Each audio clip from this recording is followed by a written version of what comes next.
ગણેશ ચતુર્થીને લઈને હવે ગણતરીના દિવસો બાકી રહ્યા છે ત્યારે વડોદરા શહેરના લક્ષ્મી વિલાસ પેલેસના ગણેશજીની પ્રતિમાને આખરી ઓપ આપવામાં આવી રહ્યો છે। ગણેશ ચતુર્થીના ગણતરીના દિવસો બાકી રહ્યા છે ત્યારે વડોદરા શહેરના લક્ષ્મી વિલાસ પેલેસના ગણેશજીની મૂર્તિને આખરી ઓપ આપવામાં આવી રહ્યો છે। લક્ષ્મી વિલાસ પેલેસના ગણેશજી વડોદરા શહેરના ચૌહાણ પરિવાર દ્વારા બનાવવામાં આવે છે, જેઓ છેલ્લા 80 વર્ષથી ગણેશજીની મૂર્તિ બનાવે છે। આ મૂર્તિ બનાવતી વખતે ખાસ પ્રકારની કાળજી રાખવી પડે છે। આ મૂર્તિની હાઇટ 36 ઇંચની જ રાખવાની હોય છે। પ્રતિમાની વિશેષતા વિશે વાત કરતા હાલના પરિવારની આગળની પેઢીના મૂર્તિકાર લાલસિંહ ચૌહાણ કહે છે કે જે તે સમયે આ પ્રતિમા માટે કઈ બાબતોને ધ્યાનમાં રાખવી તેને લઈને કાશીના પંડિતોને ત્રીજા સયાજીરાવ ગાયકવાડે વડોદરા બોલાવ્યા હતા અને પહેલા તો શાસ્ત્રોક્ત રીતે ગણેશ પ્રતિમા કયા પ્રકારની હોવી જોઈએ તેનું ડ્રોઈંગ તૈયાર કરીને બતાવ્યું હતું।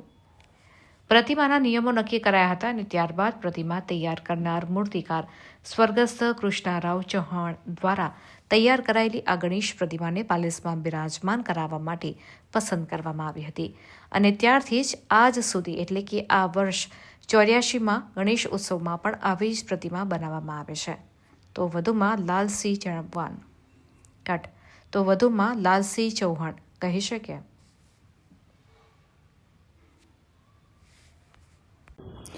અમારા પિતાશ્રી કૃષ્ણરાવ બી ચૌહાણ એમને 1926ની અંદર ગણેશ મૂર્તિ બનાવવાનું ચાલુ થયું। આજે 99 વર્ષ પૂરા થયેલા છે। હવે 26 પછી અમારા પિતાશ્રી 1933ની અંદર કૃષ્ણરાવ કે બી ચૌહાણ મુંબઈની અંદર જે સ્કૂલ ઓફ આર્ટની અંદર ડિગ્રી મેળવવા માટે ત્યાં ગયા અને 1933ની અંદર તેઓએ ડિગ્રી મેળવીને પાછા આવ્યા ત્યારે આપણા સ્કલ્પચર તરીકે કીર્તિસ્તંભ બાંધ્યો।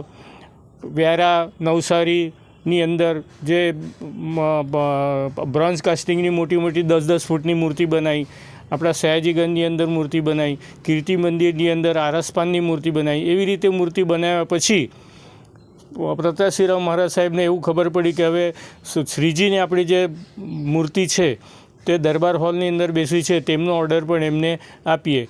એટલે 1939ની અંદર અમારા પિતાશ્રીને ગણેશજીની મૂર્તિ બનાવવાનો ઓર્ડર આપ્યો। એટલે અમારા પિતાશ્રીએ સિંદુરાસુર વધ એટલે રાક્ષસને ગણપતિ મારી રહ્યા છે એવી રીતે મૂર્તિ બનાવવાનું શરૂઆત કરી।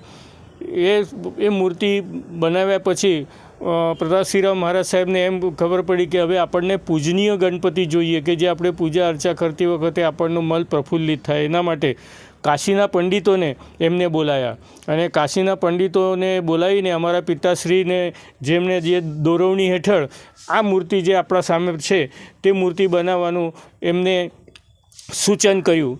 એવી જ રીતે મૂર્તિ બનાવીને આપણા કાશીના પંડિતો પાછા આવ્યા મહિના પછી અને એમને આ મૂર્તિ પસંદ કરી। આ મૂર્તિની અંદર એવી છે કે એનો કલર પણ નક્કી કરવામાં આવેલો છે અને આજ દિન સુધી 1940થી આજ દિન સુધી એવી જ મૂર્તિ અને માટીની મૂર્તિ આજે 36 ઇંચની બનાવવામાં આવે છે। આની જે માટી છે તે ભાવનગરથી આવે છે, વર્ષોથી 1939થી જ આવે છે ભાવનગરથી માટી। પહેલાં પીળી માટી આવતી હતી, હવે પીળી માટી બંધ થઈ ગઈ છે અને ગ્રે માટીમાંથી આ મૂર્તિ બનાવવામાં આવે છે।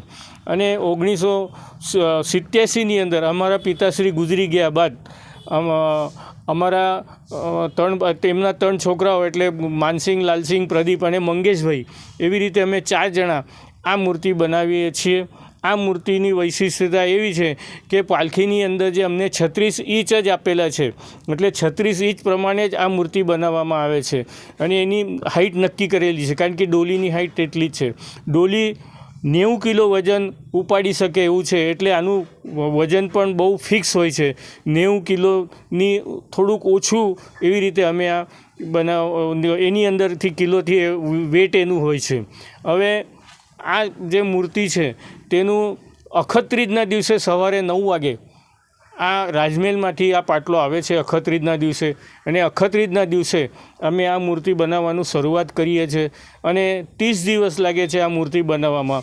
એવી રીતે આ મૂર્તિ અમે આ બનાવવા વર્ષોથી બનાવતા આવી રહ્યા છીએ। ખાસ કરીને પાઘડીની શું વિશેષતા? હા, આ પાઘડીનું વિશેષ એવું છે કે તમે અહીં નજર નાખશો તો આ મુગટ છે. આ મુગટની અંદર આ મૂર્તિ છે તે ભગવાન શ્રી શંકર ભગવાનના પુત્ર છે.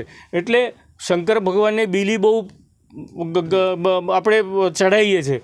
એવી રીતે આ મુગટની અંદર આ બીલી આપેલી છે, એનું સ્વરૂપ છે. એટલે આ બીલી એ એક મોટામાં મોટું એ છે કે આપણને એવું લાગે કે નહીં આ તો મુગટ છે. મુગટ નથી, પણ આ મુગટની અંદર પણ આ બીલી આપેલી છે. એટલે શંકર ભગવાનના પુત્ર છે, એ વિશિષ્ટતા છે.